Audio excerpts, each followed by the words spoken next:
Welcome. I'm Greydon, and this has been Buster, where I buy, watch, and review budget bin movies for you. Today's movie is The Fanatic, starring John Travolta. Right there, see? Okay. Let me read the synopsis for you before I go on into my review. On the grimy streets of Hollywood, a celebrity-obsessed man, Mr. Travolta, feels slighted by his favorite movie star and embarks on an unhinged quest to get a response, leading to a home invasion and a very long night that changes both men irreparably. Blech. That changes both men's lives. Let's just put it that way. John Travolta wielding a knife. He only wields it in like one scene in this entire movie. Let's dive into it. John Travolta plays an adult who happens to be on the autistic spectrum named Moose, who is a street performer obsessed with an actor named Hunter Dunbar, played by Devon Sawa. Yes, Devon Sawa. Who here has seen anything recently that Devon Sawa has been in? Raise your hand. Besides The Fanatic. No one. Last I remember seeing Devon Sawa in anything is Final Destination. I will raise my hand for that. Little Giants? Casper? Yeah. Those are what I remember him in. I did not know the guy was still acting. Okay. Moose is obsessed with getting an autograph from Hunter. So this comic shop, this little memorabilia shop in Hollywood, has an exciting night for Hunter Dunbar. So Moose buys this jacket, gets it ready for him to sign. And right as Moose gets up there, Dunbar's wife shows up. His ex-wife shows up, says that he's needed home with their son right now, and blah, blah, blah, blah, blah. Moose doesn't get his autograph. So Moose feels slighted. So he goes, with the help of a friend, finds an app to the star's home. Yeah, you see where this is going. You guys are smart. You guys see where this is going. He finds out where Hunter Dunbar's house is. He wanders the neighborhood. Hunter seems a little freaked out. He asks him, "What are you doing here? I don't want to see you here ever again. Sorry." He's like, "Oh, I'm sorry. I'm just a fan. I just want to give you a letter." Hunter's like, "I don't accept mail at this address. That's why." Privacy and stuff. And then, throughout the course of this movie, Moose ends up breaking and entering into the house of Hunter.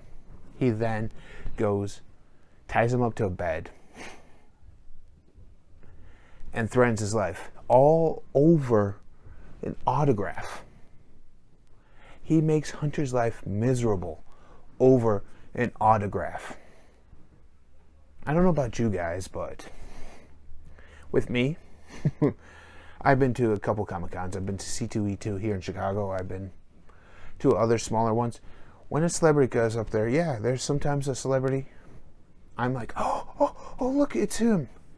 They're just humans like us. You should treat them with respect. They'll treat you with respect. We need to treat them with respect. Yeah, we could be all zany and crazy about our favorite actors and actresses, our favorite geekdom, but don't let that become an obsession to where you're like Moose in this movie. The Fanatic is an examination of the way fan appreciation can curdle into toxic obsession. I mean, I'm a fan of the Three Stooges. If I was alive during them, I would have probably been their biggest fanboy. But that doesn't mean I'm going to go to their family's houses to try and get them to sign stuff or to talk the Three Stooges with me at any given time. No, I'm not going to do that. I'm also a big fan of Batman. It's not like I'm going to go to every Batman actor and be like, you guys are amazing, you're Batman, you're Batman, you're Batman, you're Batman. No. I know where to draw that line between fandom and obsession. Yeah. And a lot of people do too. It just doesn't connect with someone kind of on the spectrum, kind of like Moose is. It doesn't connect with them. Devon Sawa and John Travolta are actually kind of pretty good in this film. But like Distorted, Daredevil, and ultimately Green Lantern, their performance was overshadowed by the writing, and in this case, bad directing. For those of you that don't know, this movie is directed by Fred Durst.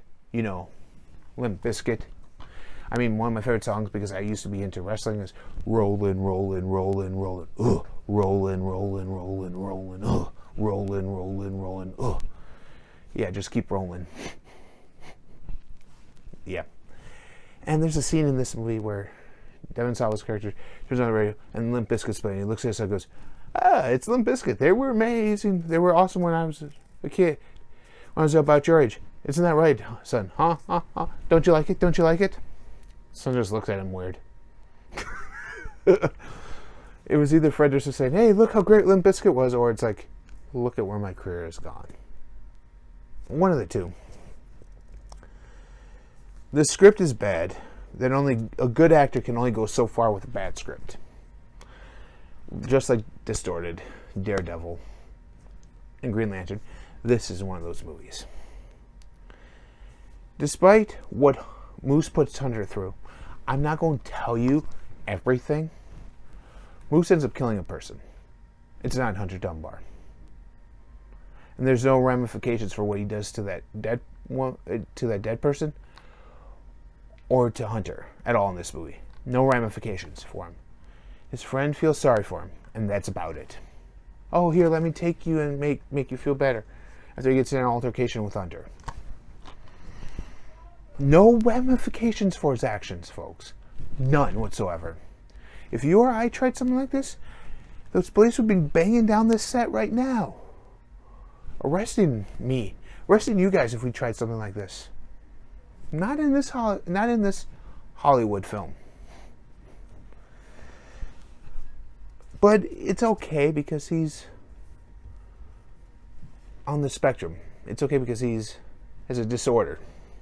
He can get away with it. That's kind of what this movie's going at, which is wrong. I've worked with kids and adults from many different disabilities, many different stages on the autistic spectrum. They know the difference between right and wrong. This movie does not show that whatsoever. His friend tells her, oh, I don't think you should be doing this. He does it. She says, dude, you shouldn't be doing this. This is bad. To the point where he takes out his phone. He takes his phone, shows her a picture of him in Hunter's house with Hunter, without Hunter even knowing. She's like, and he posted it all over social media. You don't do stuff like that. And there's no ramifications from his friends for these type of actions. And then just leads down a downward spiral, downward spiral, downward spiral. One of the street performers that he's with is a pickpocket. See, he wants Moose to help him out, but Moose knows that's wrong. But yet he doesn't know it's wrong to go into Hunter's house.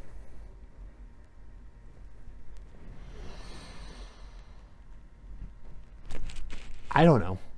I didn't write this. I didn't direct it. What do you guys think? Sound off below. Honestly, I want to know what you guys thought of that. Oh, that little sentence I just said. He knew the difference that stealing was wrong, but he did not know the difference that breaking in and entering, being a stalker, was wrong. There's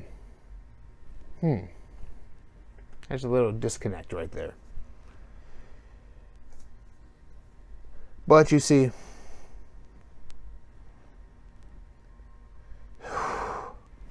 how did he get away with this?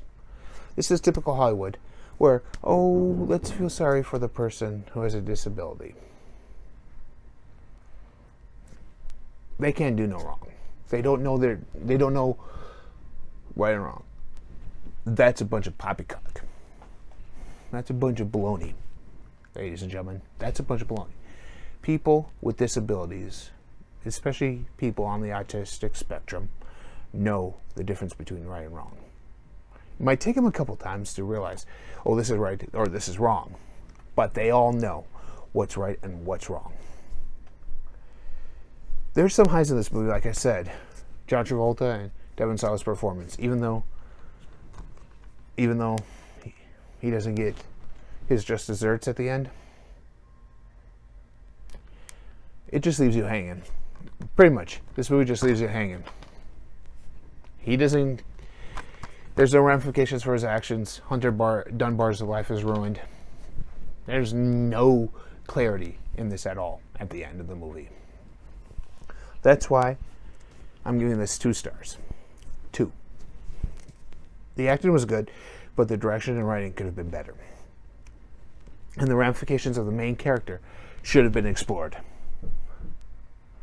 I know if I do something wrong, I get punished. I know you guys do something wrong, you guys get punished. Moose does something wrong, there's no justification for his actions. That's why I'm giving this 2 stars. If you like this review and want to see more, I post a new video every Wednesday. Comment down below, hit that thumbs up, hit that subscribe button, hit the bell notification for more videos like this. This movie. Sound off below. What's your favorite John Travolta film? I hope no one says this. Honestly, this is better than Battlestar Earth. Or Battlefield Earth, whichever one that one was where he was in space. That was a horrible Travolta movie. This one's right up there with that. But what's your favorite John Travolta movie? Sound off below. I want to hear from you guys. Let's get this community rolling a little bit here. And as always, thanks for watching. Have a movie night. Have a great night. Make it a movie night. And dive right in.